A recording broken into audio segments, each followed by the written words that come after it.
สวัสดีครับโตต้อข้าวสารมาแล้วครับมาทะเลอีกแล้วครับว่าที่กำลังสิตกคนกันหลายเขาครับแถวหาดจอมเทียนวันนี้เป็นมื้อวันเสาร์ก็คืนแห้งครับคืนแห้งให้ได้นำฟังครับคืนแห้ง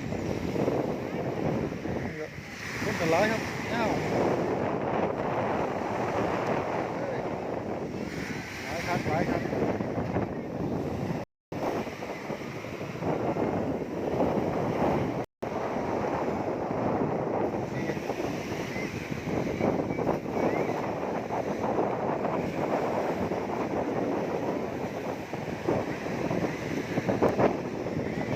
ใช่ลงไปไหน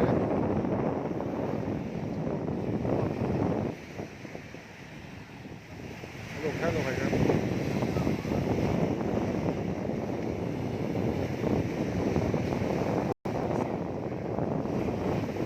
ใช่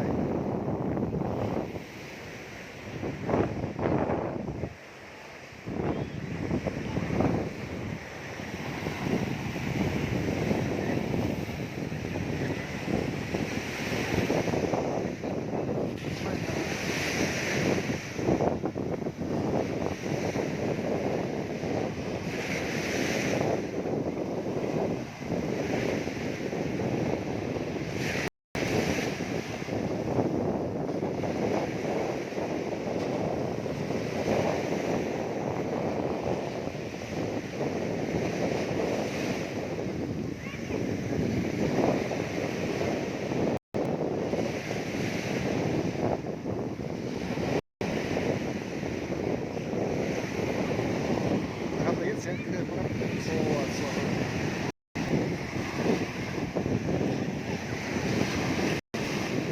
ไม่ได้กดรถเลยไม่เป็นไรเพื่อนถ่ายมาเลยถ่ายเอาคนแบบเพื่อนแบบฮะ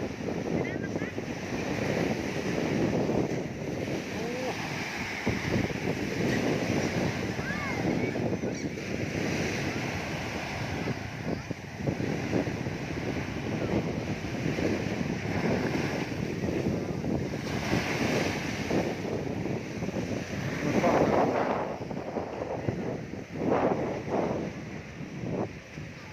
ครับได้ยินเสียงว่าเสียงทะเลหาดจอมเทียนคนกับหลายให้เขาไม่ยามใดครับนะครับหลายครับนี่สิเป็นวันเสาร์ตอนแรกๆเราคนมาเย็นดีนะ